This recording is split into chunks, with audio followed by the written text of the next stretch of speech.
We focus on history, culture, religion, art, social, and philosophy of Nusantara.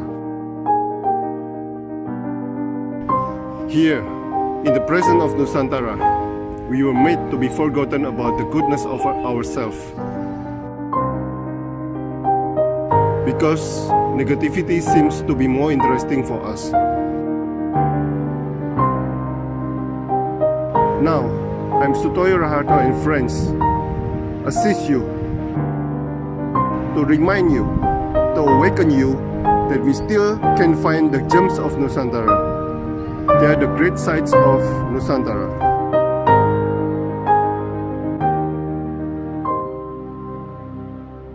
Selamat siang, Dr. Marula Toga Torop, Sarjana Hukum, Magister Hukum. Pak Toga aja, Pak. Pak Toga. Ya. Oke, saya mulai ya, Pak ya? Siap, Pak. Ya, oke. Pak Toga, tanah ya. Satu kata Siap. ini seberapa pentingkah untuk orang Maluku, Pak? Silakan, Pak. Siap, Pak Sutoyo, Bapak Ibu semua, teman-teman yang berbahagia, selamat sore. Bisa kita diskusi sore hari ini terkait dengan pertanyaan Pak Toyo tadi. Tanah itu seberapa penting bagi orang Maluku? Bukan untuk orang Maluku saja, Pak Toyo, tapi untuk kita semua. Oke. Iya, tanah itu sangat penting, Pak Toyo. Karena di atas tanah semua orang beraktivitas. Orang hidup butuh tanah, orang mati juga butuh tanah, Pak Toyo. Iya. Karena orang mati nggak pernah dibuang ke atas, pasti dibumikan. Orang juga cari nafkah dengan tanah. Bagi orang Maluku, tanah itu sebagai harga diri, tanah itu juga sebagai identitas. Artinya begini, Pak Toyo, orang punya tanah itu bisa berbicara di adat. Kalau dia nggak punya tanah, nggak bisa berbicara dia dari segi hukum adat. Tanah itu juga sebagai air susu atau kehidupan. Orang punya tanah banyak, jual tanah jadi miskin. Orang nggak punya tanah, beli tanah jadi kaya. Karena kehidupan itu dia beli. Nah, itu arti tanah itu. Jadi tanah itu sangat penting. Dan tanah juga tidak pernah berkembang, bertambah. Jumlah penduduk yang bertambah, Pak Toyo. Oleh karena itu, tanah itu sangat penting bagi kehidupan seluruh umat manusia, terutama bagi masyarakat Maluku. Jadi bagi masyarakat adat itu tanah sebagai harga diri mereka. Makanya mati hidup mereka bisa berjuang untuk tanah. Wow. Itu filosofinya, Pak Toyo. Pak, apakah zaman kerajaan tanah hanya dipunyai oleh para raja-raja atau rakyat pun boleh mempunyai tanah, Pak? Kalau kita ngomong Maluku ya. Siap. Ini pertanyaan cukup bagus ini, Pak Toyo.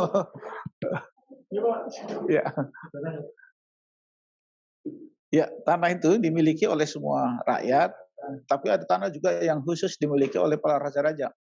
Yang dikenal dulu dengan tanah wilayah, tanah dati yang mengaturnya raja-raja. Ada juga tanah yang dimiliki oleh masyarakat asing, yaitu dibeli dari raja-raja, sehingga itu yang masuk dalam tanah partikelir, tanah erpak. Jadi tanah partikelir itu kalau di Ambon sendiri 54 bidang yang terkena Undang-Undang 158 itu, Pak Toyo. Itu luasnya di atas 10 bau, ada yang sampai ratusan hektar. Itulah waktu berlakunya undang-undang tentang peraturan land reform, itu yang diatur setelah berlangsungnya Undang-Undang 560 itu diatur oleh pemerintah. Karena orang asing tidak bisa lagi memiliki tanah itu.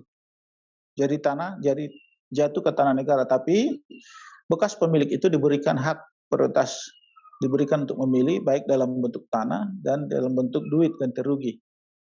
Jadi tanah itu dimiliki, tetapi dominannya raja. Raja itulah yang bisa memberikan tanah-tanah kepada masyarakat. Itu sebelum NKRI berarti, Pak ya? Iya, sebelum NKRI. Sebelum berlakunya Undang-Undang Pokok tahun 60, UUPA itu, 5 tahun 80. Oke. Nah, kalau yang rakyat punya ada batasannya nggak, Pak? Ini Maluku, Pak ya, Pak Toyo. Ini ya, kita Maluku. Ngomong Maluku. Siap. Maluku. Jadi di Maluku itu ini yang menjadi bumerang bagi orang kita di Maluku karena batas tanah itu di Maluku rata-rata pada batas alam, tidak memiliki batas yang permanen kecuali tanah yang sifatnya tadi ehendom perponding itu. Itu ada aktenya, ada luasannya dan ada palnya dibangun dalam bentuk permanen.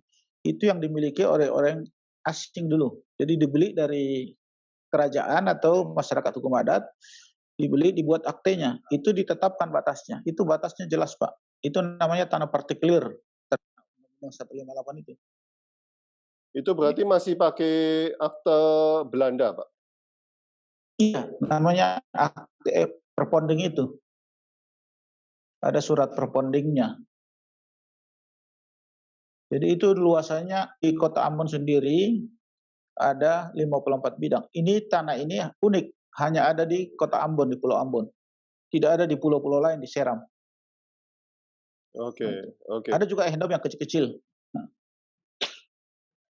Oke. Nah, kalau apakah yang di Kota Ambon itu juga berlaku di pulau-pulau yang kecil-kecil, Pak? Nah, jadi yang saya bicara tadi Pak Toyo, yang 54 bidang itu hanya ada di Kota Ambon. Tanah-tanah ehendom perponding itu hanya ada di Kota Ambon. Bahkan bukan hanya tanah ehendom perponding, ada tanah P3MB Pak. Di Belanda ini ada tanah P3MB, ada juga tanah ehendom kecil-kecil yang luasannya kecil yang diatur oleh Kepres dulu. Kalau ini terkena Undang-Undang 158 yang di atas 10 bau. 10 bau itu luasannya di atas 8 hektar, Pak. Jadi ada yang juga luasannya bagi orang Arab, ada orang Jerman, orang Chinese, keturunan-keturunan dulu yang membeli, yang punya duit, Pak, beli dari kerajaan-kerajaan, dibuatlah aktenya oleh Belanda dulu dan ditetapkan batasnya. Itu hanya ada di Kota Ambon, Pak, unik. Kalau di kepulauan-pulauan lain ada tanah ulayat aja. Oke. Apa yang dijadikan batas wilayah tanah para raja, Pak? Prasasti atau benda atau apa, Pak? Nah, ini unik. Nah, itulah yang menjadi persoalan setelah Indonesia merdeka sampai sekarang ini. Karena batas-batas tanah adat saya, tanah adat Pak Toyo, tanah adat si B, si C, itu tidak ada batas yang permanen, Pak, atau prasasti. Tapi batasnya selalu pohon, alam, lembah, atau pepohonan, Pak. Pohon mangga. Jadi kalau pohon mangga tumbuh lagi di atasnya, ini menjadi sumber konflik, Pak Toyo. Atau lembah. Kadang-kadang air kan berubah, arus dia lembahnya berubah, jadi konfliknya. Itu pun luasannya nggak diketahui, Pak. Jadi ada surat tanah Pak Toyo, tanah adat Pak Toyo, keluarga Bapak. Mereka nggak tahu, Pak, dari batasnya utara mana, timurnya mana. Nah, sekarang itu jadi sumber konflik di situ. Nah, karena tidak ada luasan, kecuali tadi tanah ehendom perponding itu luasannya jelas, aktenya pun jelas. Itulah yang diregistrasi dulu. Nah, apa yang dilakukan oleh pejabat pertanahan, Pak? Karena konfliknya banyak begini. Cukup menarik ini, Pak Toyo. Jadi kita coba sebenarnya ini kerjanya harus simultan dengan Pemda, pemerintah daerah.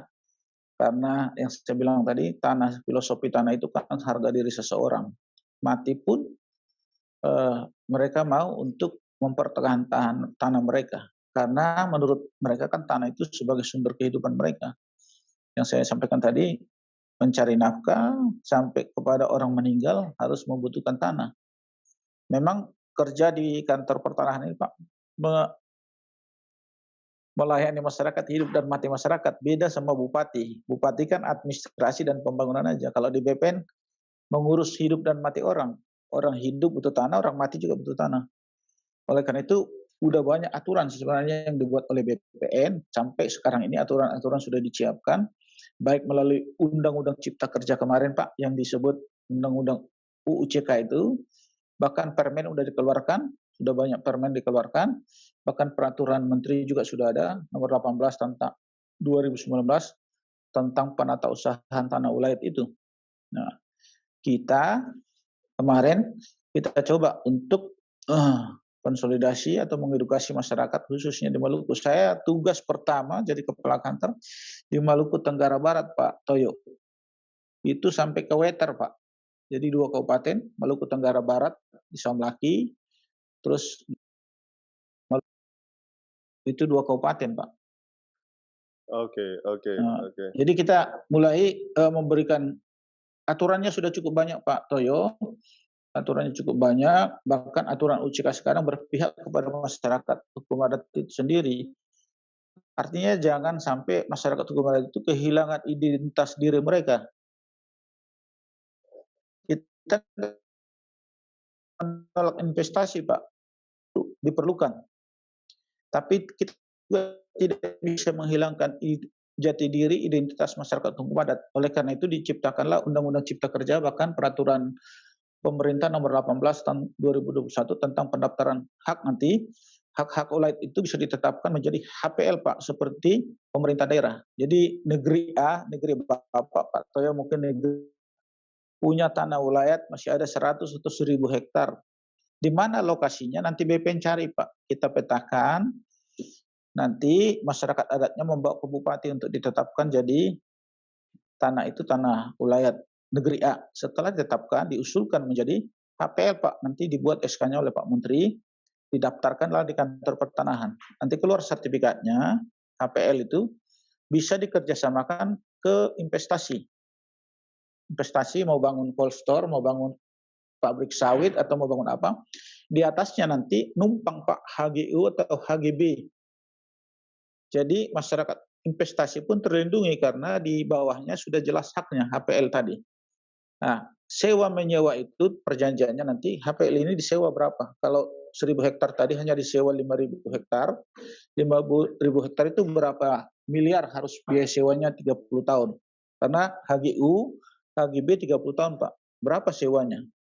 100 M. 100 M itu masuk ke negeri atau ke desa A itu, ke desanya. Uang itu bisa digunakan membangun negerinya. 30 tahun nggak kehilangan hak itu, Pak.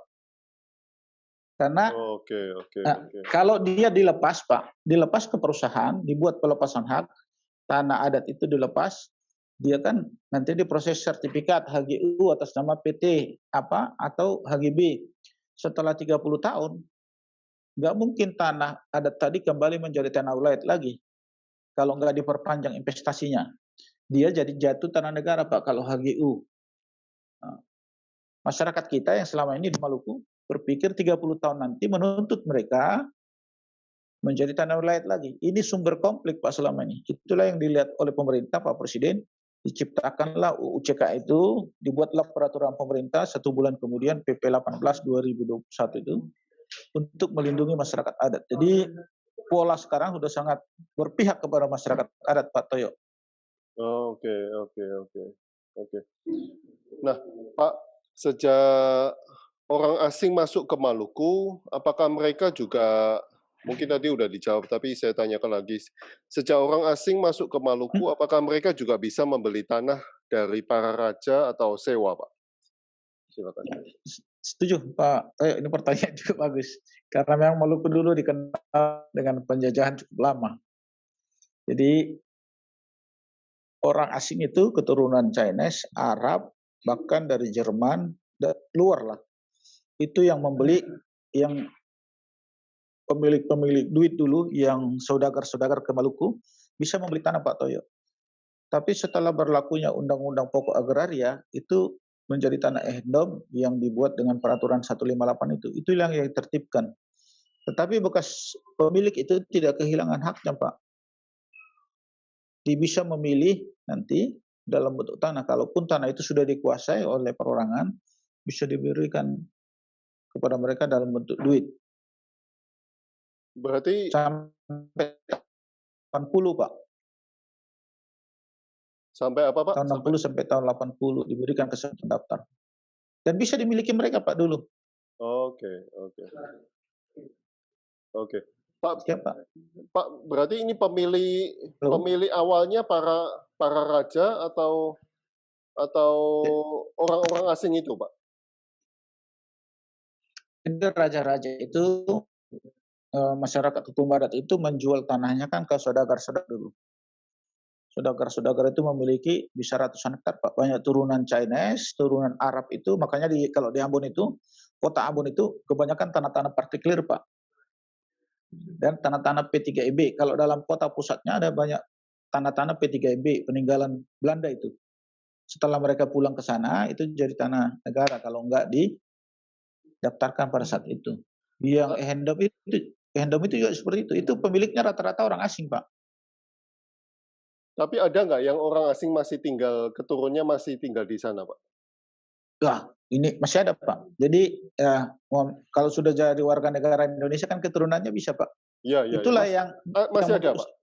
Ya, itu kan dulu saudagar-saudagar kita, maaf, dari Chinese, dari Arab, orang Jerman ada, Pak, yang sudah jadi warga negara Indonesia. Itu khususnya di daerah Tantui itu, Pak. Jadi dikenal itu daerah Tantui, kalau Bapak dengar, daerah Tantui itu. Itu di situ yang ada 986, 987. 986 itu dimiliki oleh keturunan Haspers, itu Jerman, Pak. Yang satunya 987 dimiliki oleh Tan Silai, keturunan Chinese. Tapi sudah ada warga Indonesia, yang warga negara Indonesia inilah yang mengurus hak mereka. Masih sebesar yang dulu, Pak? Jadi berlakunya undang-undang itu kan Pak 158 kan hanya diberikan berapa persen dari luasan yang ada. Yang kalau luasannya 100 hektar kan diberikan sesuai ketentuan berapa persen aja, Pak. Kalau nggak ada tanah lagi dalam bentuk tanah, dulu tahun 80 ke bawah diberikan dalam ganti rugi duit. Kesempatan diberikan itu waktu itu memilih tanahnya, Pak. Kalau masih ada tanah, diberikan waktu kepada mereka memilih tanah mana yang paling bagus dan strategis mereka dipilih. Tapi cuma berapa persen aja, Pak. Tidak seluas Ehendom itu. Ada yang sampai 100-200 hektar itu. Wow. Berapa persen, Pak? Di bawah 10% aja, Pak. Oh, wow. Sedikit ya. Iya. Kalau luas yang namanya kena ketentuan 158, Pak, yang 10 bawah itu ada 54 bidang yang besar di atas 100 hektar itu. 50 sampai 100 hektar ada di Ambon. Di daerah lain nggak ada, di kabupaten lain nggak ada, di Maluku Tengah nggak ada, Pak. Yang ada di Maluku Tengah bekas anak pusaka, anak perempuan diberikan tanah. Itu disebut dati atiting, Pak, tanah atiting. Ada tanah pusaka tadi, ada tanah desa, ada dati, Pak. Dati itu ada register datinya, tapi luasnya nggak tahu seperti yang Ehendom itu. Batas alam aja, Pak, itu. Itu yang sumber konflik sekarang, Pak. Di generasi 2000-an itu sumber konflik. Karena gini, Pak, surat-surat yang dulu itu setelah turunan bapak saya, nenek saya, buyut-buyutnya ke atas sudah 4 generasi. Waktu membagi tanah itu tidak pernah dicatat, Pak. Jadi di Maluku itu bukan seperti kita di Jawa, punya girik, punya letter C. Kalau kita ke kantor desa dicatat, kantor camat dicatat. Kalau sekarang tanah yang moyang saya masih pegang tak suratnya 100 hektar, Pak. Yang dibilang 100 hektar itu nggak tahu dari mana ke mana. Saya masih pegang itu, padahal saya udah generasi keempat. Jangan-jangan tanah itu nggak ada lagi, sudah habis dibagi-bagi, sudah jadi tanah privat, Pak. Ini jadi sumber konflik. Harusnya ini pemerintah daerah dan penegak hukum dengan BPN harus kerjasama, Pak. Menarik itu kembali. Saya masih punya surat tanah.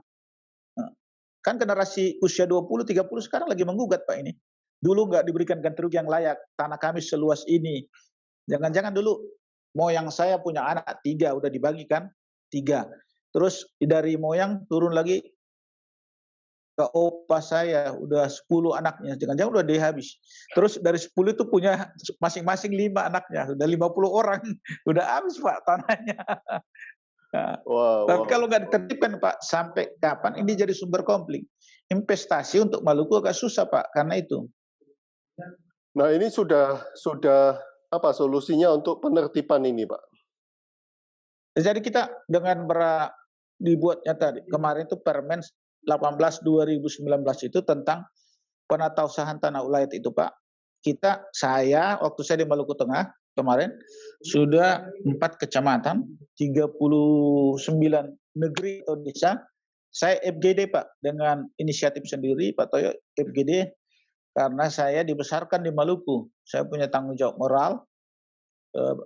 Secara pendidikan saya mengemban di Maluku dari S1 sampai S3-nya. Jadi saya harus memberikan edukasi kepada saudara-saudara saya di Maluku jangan sumber konflik di kemudian hari sehingga investasi masuk ke Maluku, membangun Maluku. Nah, saya buat itu dalam bentuk MGD. Ini loh yang seharusnya. Bapak-bapak yang sudah dilepas tahun sebelumnya, jangan diungkit lagi. Yang masih ada lindungi seperti ini. Tunjuk ke BPN mana, kami petakan. Setelah itu bawa petanya ke Pemda, ke Bupati, buat surat keputusan mengakui desa ini memiliki tanah, atau marga Togatorop itu memiliki tanah negeri, tanah marga dia. Nanti marga itu menjadi subjek hak Pak, ditetapkan dengan UU CK itu. Dibuat nanti sertifikat hak milik keluarga besar Togatorop. Siapapun nggak bisa jual itu kalau tidak kesepakatan keluarga. Nanti di atasnya bisa kita buat Pak, HGB dipinjam oleh Pak Toyo atau perusahaan Pak Toyo, diberikan HGB di atas hak milik itu. Model ini sudah diciptakan Pak di Kesultanan Jogja Pak. Jadi sekitar kota Jogja itu tidak ada yang hak milik Pak. UGM itu nyewa dari Sultan Pak Toyo. Itulah yang menghidupi mereka. Kalau kita di Maluku, sebentar-bentar pelepasan hak jual, sebentar-bentar pelepasan hak jual. Satu saat nggak ada negeri adat lagi Pak di Maluku. Padahal kita bangga dengan negeri raja-raja Pak Toyo. Itu yang membuat saya tertarik Pak. Ini harus saya edukasi saudara-saudara saya di Maluku yang membesarkan saya 36 tahun tugas di Maluku Pak Toyo. Wow. Pak, tanah ulayat itu tanah adat berarti Pak ya? Ya, jadi tanah ulayat itu tanah ulayat itu Pak definisinya nih Pak di di peraturan pemerintah nomor 18 Pak. Definisinya seperti ini Pak Toyo. Definisi tanah ulayat dalam peraturan pemerintah 18 pasal 1A, tanah ulayat adalah tanah yang berada di wilayah penguasaan masyarakat hukum adat yang menurut kenyataan masih ada dan tidak dilekati dengan sesuatu hak, Pak. Masih ada, Pak. Sepanjang masih ada. Nah, itu pengakuannya. Di Undang-Undang Dasar juga, Pak, pasal 18, sepanjang masih ada, diakui masyarakat adat itu. Yang masih ada itu yang mana? Yang tadi saya cerita tadi, Pak. Moyang saya dulu ada, tapi turun sampai ke anak saya sekarang. Jangan-jangan kami udah bagi di lapisan generasi ketiga udah selesai. Tapi anak saya masih pegang tanah wilayah itu, Pak. Saya menggugat, Pak. Bisa aja aset Pemda, aset perusahaan, nah terjadi chaos nanti, Pak. Kalau pemerintah daerah atau penegak hukum tidak menarik itu Pak, dikumpulin masyarakat. Jangan-jangan kantor bupatinya Pak ditunjukin. Atau perusahaan A sudah memiliki HGB, yang generasi sekarang nuntut Pak, generasi 2000 nuntut. Dulu ganti rugi nggak layak. Dulu dikasih 2M Pak, udah layak itu tahun 60-an. Sekarang mau diminta 100M. Nah, kan nggak lucu Pak. Nah ini. Oke. Nah ini Pak, bagaimana pemerintah menyesuaikan diri dalam mengatur tanah ulayat sedangkan sudah tidak ada kerajaan lagi di Maluku, Pak? Nah, ini Pak, pertanyaan yang pemerintah itu menyesuaikan dirinya Pak dengan menerbitkan peraturan-peraturan. Itu yang tadi saya FGD itu kan saya sampaikan kepada masyarakat raja-raja. Ada nggak masih ada tanah ulayat? Ditunjukin lokasinya mana? Kita ukur Pak, petakan.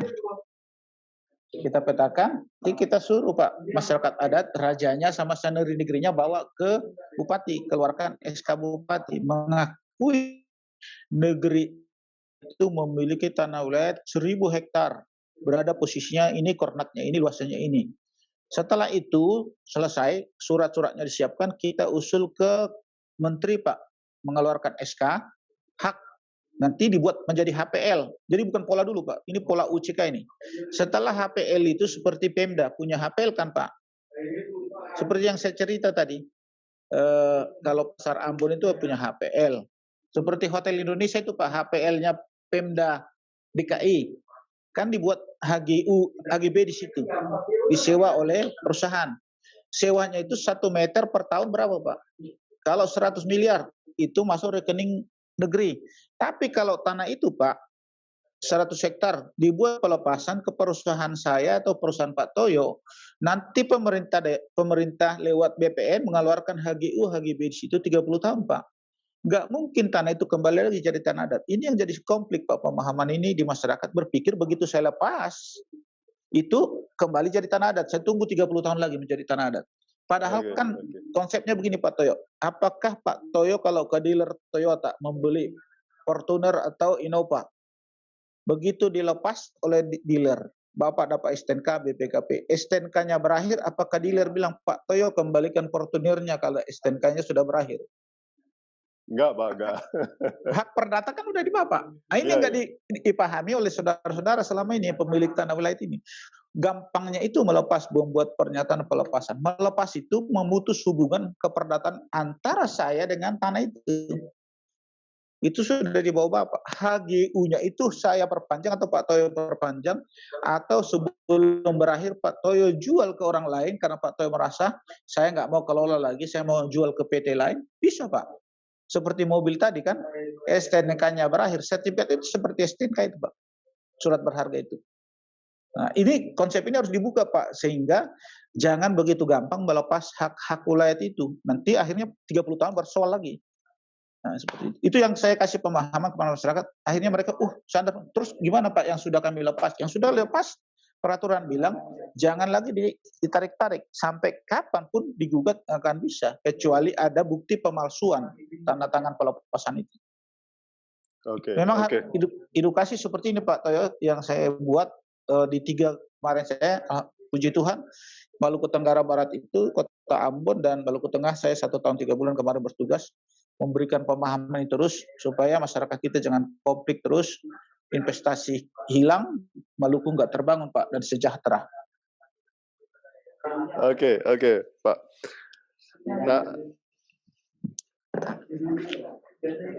Nah, ini apakah daerah lain juga mempunyai masalah yang sama, Pak, seperti tanah adat ini, Pak? Silakan, Pak. Hampir seluruhnya. Kalau di Papua kan lebih drastis lagi Pak, sistem tanah adatnya. Mesti ada majelis Papua itu. Mesti ada persetujuan kalau menjual tanah, melepas tanah adat. Jadi karena mereka perdanya sudah didukung Pak. Nah, itulah yang mau dilindungi investor. Akhirnya tidak konflik Pak dengan masyarakat adat itu. Sehingga pembangunan kita tidak terganggu Pak. Kalau tidak bisa digunakan tanahnya, bagaimanakah rakyat itu sejahtera? Tapi tanah itu juga jangan sampai dimiliki oleh investor. Jadi dua-duanya diberi. Nanti HPL itu di atasnya kita bikin HGB atau HGU. Hanya berjangka waktu Pak, numpang dia. Seperti konsep di Bali Pak, pengkeraman itu yang kita berikan subjek hak. Sehingga masyarakat orang bule yang di Pantai Kuta itu kan hanya HGB itu Pak, sewa aja itu. Tapi ada hak di bawahnya itu. Itulah yang mensejahterakan mereka. Terus tanahnya nggak akan hilang Pak. Harga diri mereka tidak akan hilang. Sejarah menyatakan bahwa Maluku benar negeri raja-raja. Dengan apa? Bukti tanahnya masih ada. Bisa disebut negeri Pak Toyo jika ada wilayahnya. Bisa disebut negara jika ada wilayah. Saat syarat berdirinya negara kan wilayah, hukum masih berlangsung. Hukum ada tapi wilayah nggak ada. Nggak bisa lagi negeri. Udah harus mestinya kelurahan Pak. Jadi nanti Maluku hilang secaranya. Oke. Terima kasih Pak Toga atas waktunya, atas sharingnya.